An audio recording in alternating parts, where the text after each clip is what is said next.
వికారాబాద్ జిల్లాలో ప్రమాదం చోటు చేసుకుంది. అనంతగిరి హిల్స్ చూసేందుకు స్నేహితులతో కలిసి వెళ్తున్న కారు శివారెడ్డిపేట వద్ద చెరువులోకి దూసుకెళ్లింది.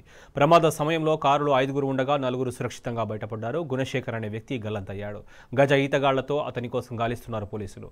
తెల్లవారుజామున పొగమంచు కారణంగా దారి కనిపించక నేరుగా చెరువులోకి వెళ్లి ఉంటుందని తెలిపారు పోలీసులు. దీనిపై కేసు నమోదు చేసుకున్న పోలీసులు దర్యాప్తు చేస్తున్నారు.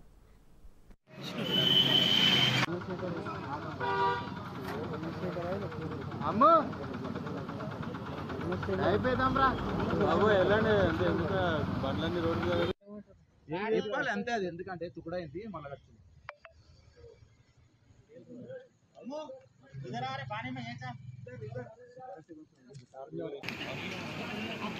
అక్కడ 4 ఇంచులు